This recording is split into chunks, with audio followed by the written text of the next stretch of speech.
яалтчгүй ингээл үнэхээр хоёр залуугаас ингээл маш их хичээж яхад ямар нэгэн байдлаар ингээд суур айгу муутай давс ороо учраас тийм энд ингээд аз жаргалтай амьдрах боломж нь айгу бага. За гала хамтлаг иргэн хамтдаа тайзан дээр гарсан чинь ямар мэдрэмж төрж байна? Та хоёр маань гоё мэдрэмжээс бидэнтэй уулзахгүй юу? За баярлалаа. Ямар сан 20 жилийн дараа гэдэг бол бас маш богино хугацаа бол биш. Тэгээд эргээд уран бүтээлдээ ороод ингээд хоёлаа уран бүтээлдээ ороод маш сайхан байна. Сэтгэл мэдээж маш гоё байгаа. Эргээд нөгөө жоохон октод байсан үе дээр яг очиж байгаа. Айгу удаа хүлээсэн цаг мөч. Тэгээд яг тэр нөгөө хүлээлтэнд хүрж байгаа мэдрэмжээ хамтдаа байх үедээ тий тайзан дээр байх үедээ мөн бас зритлээс ирж байгаа тэр маш гоё энерги мэдрэмжээс ингээд мэдрээд үнэхээр тийм одоо мөрөөдлийн тий цаг хугацаанд ингээд амьдарч байна.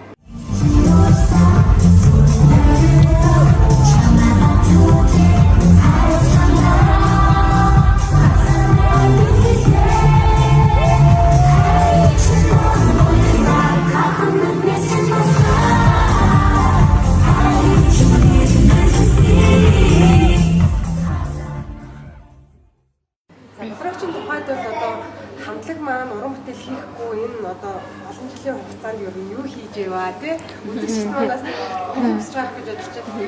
Би ч хаана байлаа. Ямарсан маш сайхан гэр бүлтэй болоод гэрээ эзэгтэй айлын ээжийн үргийг гүйцэтгсэн байгаа. Тэгээд сая сүүлийн 3 жил хагас би засгийн газрын ордонд ажилласан. Маш сайхан хамт олонтой, маш сайхан ах эгч нартай, найз нөхдөдтэй болоод маш олон зүйлийг сурсан. Тэгээд мэдээж өмнө нь болохоор уран бүтээл хийж исэн, сая болохоор яг ажлаа солиод, мэргэжлээ солиод гэдэг шиг төрийн ажил бас хийж үзлээ. Тэгээд энэ хугацаанд иймэрхүү зүйл хийсэн байна. Тэгээд одоо эргээд гала амтлагаа битээр маш бас олон жил ярьсан л да. Буцаад эргэж нүдээ Яг үнэ тий ярьсан зүйл. Одоо яг энэ жил 2024 он маш гоё гайхалтай бүх зүйл бүрдсэн жил байсан. Тэгээд энэ жил битэрий хийж байгаа бүх зүйлүүд аягүй амжилттай, хурцтай, урагштай явсан. Магадгүй та нар маань ингээд ажилласан бодвол би ер нь бол ингээд сүүлийн тий 15 жил бол за ингээд 6 хүүхдээ ээж боллоо. Гала амтлаг маань завсарласан байх энэ хооронд бол ингээд бараг нэг ч өдөр амраагүй ажилласан. Тэгээд ингээд харахад бол амраагүй ажилласан өдрүүдийнхээ тий одоо шагнал болж энэ их хөдөлгөөнд урсгал дундаа л одоо өөрийгөө ингэж авч явж байгаа юм болов уу гэж боддөг ш. Түүнээс биш ингээд ерөөсөө 50 амрыг зөвхөн өөрийгөө бодъё ч юм уу.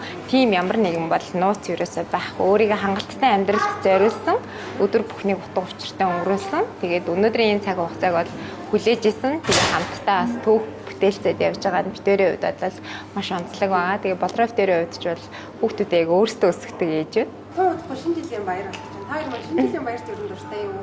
Шинэ жилийн баяр тоо болсон болохоор ер нь завгүй байгаа юу? Ер нь ямар байгаа вэ? Шинэ жилийн баяр бол битэрийн хувьд бүхэн болгоны хамгийн дуртай, хамгийн гоё баяр тий. Өвлийг одоо ганц гоё гэрэл гээгээ оруулдаг баяр гэх юм уу? Тийм шүү дээ тий. Энэ тайзнаас авах мэдрэмж бол битэрийг хамгийн их хөглөдөг юм шиг. Магадгүй битэр одоо ингээ өдөрт маш олон тоглолтуудтай 12 сар дөнгөж гараад битэр 12 сарын 2-нд нэг тоглолтод ороод тэр бичлэг тавигдаад тэгэл 31-д хүртэл ингээд тоглолттой болчихж байгаа байхгүй юу.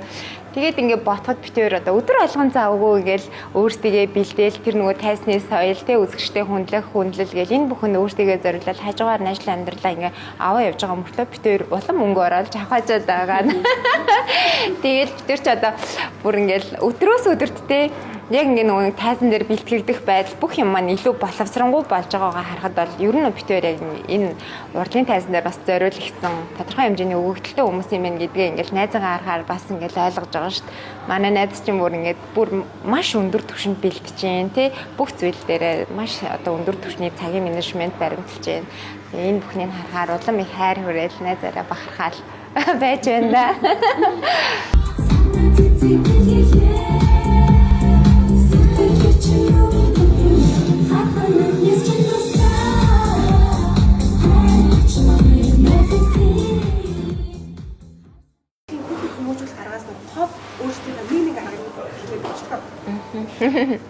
Ахас дээдсийнхаа үгийг хүлээж ойлгож одоо тэгээ хүлээж авах хэрэгтэй. Ер нь бол хүүхдүүд бид нар ч гэсэн тэгж хүссэн.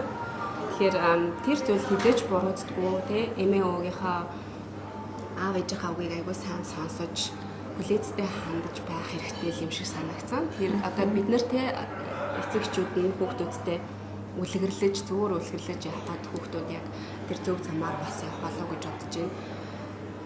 Тэгээ гэр бүлийн хүмүүжил мэдээж ашиг хэрэгтэй. Цааш ирээдүйн хүүхдийн ирээдүйн хүмүүжилтэй ирээдүйн бүх зүйлд гэр бүлийн хүмүүжил аав ээжийн үе маягийн одоо сургасан болгож байгаа сургаал үг тий бүх зүйл гэр бүлээс хамааралтай гэж бодож байна. Яг үнэ.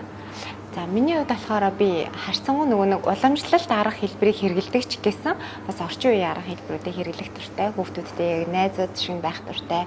Одоо манай 6 хүүхдүүд зургуулаа өөр хайрын хэлтэй. Тэгээд тэр тухайн хайрын хэлийг олж мэдээд хүүхдүүдтэйгээ хамт тоглох, ярилцах, зарим нь одоо тэрврүүлэх те ингээл маш өөр ертөнц учраас тэдгэрийг нь ойлгож одоо харилцахыг сэтгэлд нь нэвтэрхийг хүсдэг.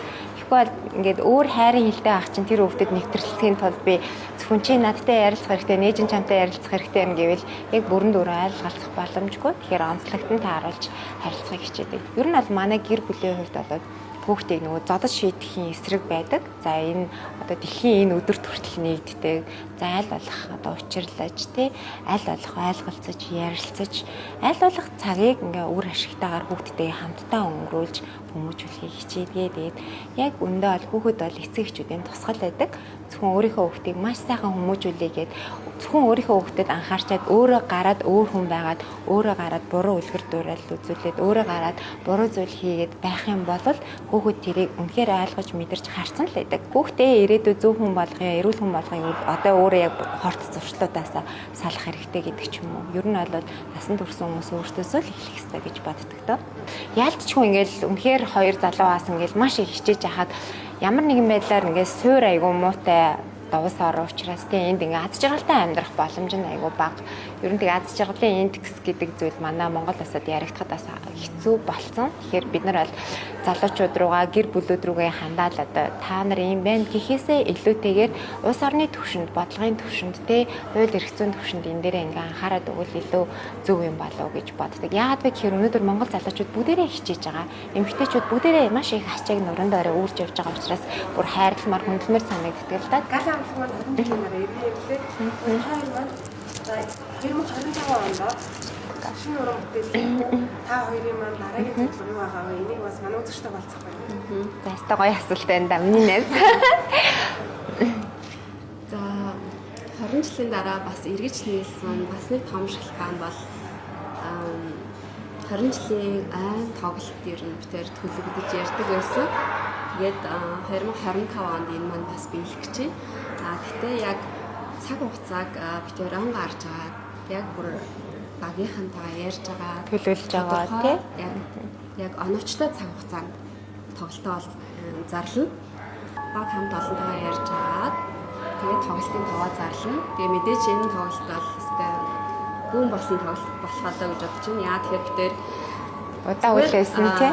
Шинжлэх арга хэмжээнд дээр хүртэл ингээд очиж тоглохтой хүртэл битээр маш гоё тий. Одоо дотроос энэ хүмүүсийг яаж баярлуулах вэ? Яаж гоё байх вэ гэж боддог. Тэгэхээр тоглолтын дээр маш олон гоё юм болох гэж бодож байна. Тэгэхээр төгөөлж байгаад ярина. 2025 онд гал амтлаг тоглолтоо өөрийн хэмжээний тоглолтоо бол тавина. За маш гоё асуулт байна. Яагаад вэ гэхээр үнэхээр хэлмээр байсан нэг зүйл байгаа. Тэгээд битээр ингээд 20 жилийн айн байраа тэмдэглэгээд за тэгээд эхний уран бүтээлээ хийгээл дөнгөж одоо нэг клип цацагдсны дараа битээр одоо үзэгчдийн маань өгж байгаа тэр одоо сэтгэл, алга ташаалт, урам зориг үнэхээр тасралтгүй ирсээр байсан. Ямар сайндаа битээрийн нэг постыг нэг танил маань оруулаад Монголд анх удаа ингээд angry дараагүй тий ууртай эможи дараагүй ингээд пост байгааг олж харлаа гэдгийгсэн. Тэгээд үнэхээр их баярлсан. Ямар одоо нандин сэтгэлд нь тий энэ сонсогчдийнхаа тэр нандин дурсамжинд нь битээр хамт байдгийн бэ. Битээрийг ямар их нандинаж хайрлаж ирсэн бэ. Эргээд битээрт ямар өндөр хариуцлага ирж байгаа юм бэ гэдгийг ингээд гүнээ ухамсарлаж ойлгосон. Тийм болохоор битээр ер нь уран бүтээлээрээ дамжуулаад энэ одоо сайхан үнэнч дэмжигч сонсогч нартай зориулаад илүү их гэрэл гэгээтэй, илүү их тий баяр баясгал авчрах, илүү их ухаарл авчрах тэр бүтээлүүдийг хийхийг хүсэж байна. Зөвхөн өнгө үзэмж одоо стил имиж гэхээсээ илүү цаашаага агуулга руугаа илүү их анхаарахыг хүсэж байгаа. Тэгэхээр манай болроо сая хэллээ 25 оны тоглолт бол ийм өнгөтэй гэрэл дээрээс нь утга агуулга төгөлдөр юм тоглолт болно. Энийн төлөө бид бас өөрсдийгөө зориулах болно. Мадуугийн хүн ажил хийхээр хөгждөг штэ. Битэрд ч гэсэн урам зориг, хөгжил төвшлийг давхар авчрах болно. Тэгээ сонсогчдоо, дэмжигчдтэй Кала хамтынхаа зүгээс дахин баярлалаа гэж хэлмээр байна. Маш их урмаар тэтгэгдсэн шүү л гэж хэлье да. Баярлалаа та бүхэндээ. Баярлалаа. Баярлалаа.